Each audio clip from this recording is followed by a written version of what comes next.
2023 ऐसा लगता है जैसे अभी शुरू ही हुआ था। इसके 6 महीने खत्म हो गए, पता ही नहीं चला। इसी तरह से 6 महीने और निकल जाए और 2023 खत्म हो जाएगा। फिर 2024 इसी तरह से शुरू होगा और 2024 भी इसी तरह से खत्म हो जाएगा और ऐसे साल निकलते रहेंगे। अगर वक्त के साथ मेहनत नहीं की तो जिंदगी की एक एक मिनट, एक एक घंटा, एक एक दिन की वैल्यू नहीं की तो साल के साथ साथ आधी जिंदगी निकल जाएगी, पता ही नहीं चलेगा। समय की धारा बहती जाती है। ये आप पर है कि आप इसका उपयोग करते हैं या टालते हैं। ज्यादातर लोग एक ही उपयोग करता है, टालने का। कल करेंगे, परसों करेंगे, सोमवार से करेंगे। आप समय को छोड़ते चले जाते हैं इस भरोसे कि कल होगा, लेकिन कल कभी आता ही नहीं। जब भी हाथ में आता है तो आता है आज, और उसे भी हम कल पर छोड़ देते हैं। समय को जीते ही नहीं, बस टालते चले जाते हैं। और एक समय के बाद ऐसा भी वक्त आएगा जब हम सोच रहे होंगे कि मैं बहुत कुछ कर सकता था। वह जो टाल रहे थे सब आंखों के सामने आने लगे और उस वक्त आपको लगेगा कि मैं ये कर सकता था, वो कर सकता था, लेकिन उस वक्त आपको सिर्फ पछतावा हो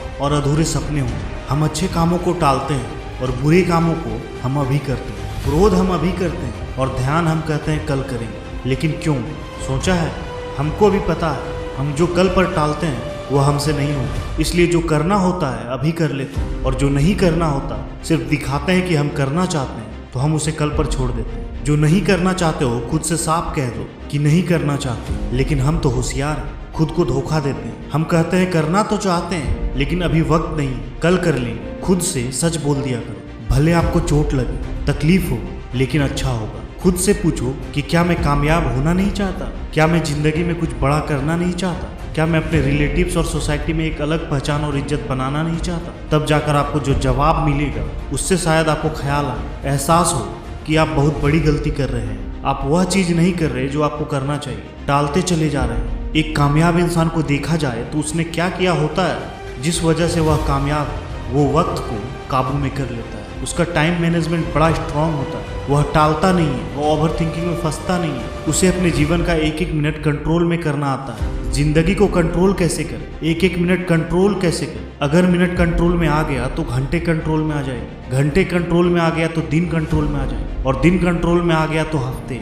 और हफ्ते कंट्रोल में आ गया तो महीने आ जाएंगे, साल कंट्रोल में आ जाएंगे। इस तरह से पूरी जिंदगी कंट्रोल में आ जाएगी। कब कौन सा काम करना होगा यह आपके हाथ में होगा। आपको खुद में डाउट नहीं होगा। जिस तरह से आप पैसों का बजट बनाते हैं कि आपका पैसा कहाँ खर्च हो रहा है और कहाँ खर्च होना चाहिए, सेम उसी तरह से टाइम का भी बजट बनाइए कि आप अपना समय कहाँ खर्च कर रहे हैं और आपका समय कहाँ खर्च होना चाहिए। बुरी खबर यह है कि समय उड़ता है और अच्छी खबर यह है कि आप इसके पायलट। पार्किंसंस लॉ कहता है कि काम उतना ही फैलता है जितना उसके लिए समय होता है। इसका मतलब यह है कि हमारे पास जितना काम है उसी के अनुसार समय कम और ज़्यादा होता है। इसे एग्जाम्पल से समझते हैं। अगर आप खुद को 30 दिन देते हैं एक घर को साफ करने के लिए तो वह घर 30 दिन में साफ होगा, और अगर उसी घर को आप साफ करने के लिए खुद को 3 घंटा दोगे तो वही घर 3 घंटे में साफ होगा। और यही अप्लाई होता है हमारे गोल्स और एम्बिशन के लिए। एक बात और, टेलीविजन पर रात में प्राइम टाइम 8 से 10 बजे तक जो एडवर्टाइजमेंट दिखाई जाती है उसकी प्राइस पूरे दिन के मुकाबले कहीं ज़्यादा होती है। एड्स वही रहता है लेकिन ज़्यादा दर्शकों के द्वारा देखा जाता है, इसीलिए इसकी प्राइस बढ़ जाती है। ठीक इसी तरह हमारे लिए भी दिन के 24 घंटे एक जैसा नहीं होता। टीवी की प्राइम टाइम की तरह अपने समय को भी पहचानो। 24 घंटे की कौन सी स्पेसिफिक टाइम में आपका एनर्जी लेवल हाई रहता है और काम करने की क्षमता बाकी के टाइम की कंपैरिजन में ज़्यादा होता है। अगर आज आप इसे पहचान कर अपनी लाइफ में अप्लाई कर लिया तो फिर आप लाइफ में उस मुकाम पर रहोगे जहां पहुंचना आपका सपना है। अगर इस वीडियो की वजह से आपके लाइफ में 1% भी वैल्यू ऐड हुई हो